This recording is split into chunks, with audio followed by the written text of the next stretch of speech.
No. Pani učiteľka, tak prišli sme sa s vami takto rozlúčiť, poďakovať za naše detičky, že ste boli na ne také milá, naučili čítať, písať. A želáme vám, aby vám bolo doma dobre s bábätkom, ale aby ste na nás nespomínali. Ja určite na vás budem spomínať, lebo ja som mala vaše deti strašne rada. Ja som už učila najmenej takých 15 rokov a takéto deti som ešte nemala, môžem úprimne povedať. Preto som to aj stále predĺžovala, chcela som ísť od septembra, potom som spovedala, že ešte ostanem, ale už sa nedá. Ale my sme sa dohodli, že mi budú chodiť kočíkovať tieto deti, že keď svojich vlastných nekočíkujú, tak aspoň pomôžu mne, že dojdete ma navštíviť potom. A ja som povedala takisto, že určite budem chodiť navštevovať, pretože mi strašne prirastli k srdcu, že aj keď sme občas kričali, ale sme si hovorili, že to je z čoho? Z lásky, že? Dajte ružičky, zachoďte. Počkajte. Moment.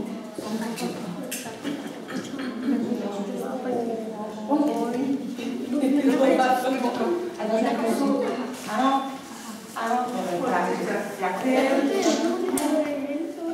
Určite sa vidíme, dobre? Dojdeš ma navštíviť? Nebudeš sa bať toho veľkého psa? Viete, aké mám, že? Môžem sa ešte povoziť, že?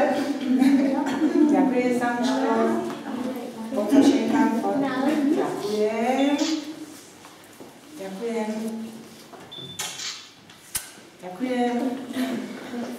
Ďakujem, Tomáško. A chceš mi niečo asi povedať, že? Nie? No, jak sa bude mať bábätko. Dobre, tak potom ti poviem, keď sa narodí. Dobre, tak dojdete pozrieť, ak sa bude mať. Dobre?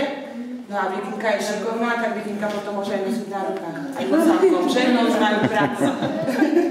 No poďte dosť. Ďakujem.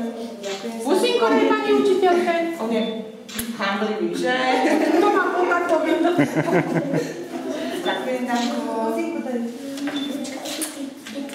Ja ťa nepokúšam, jak papagaj, neboj.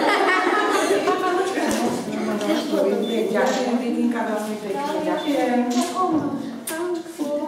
Ďakujem.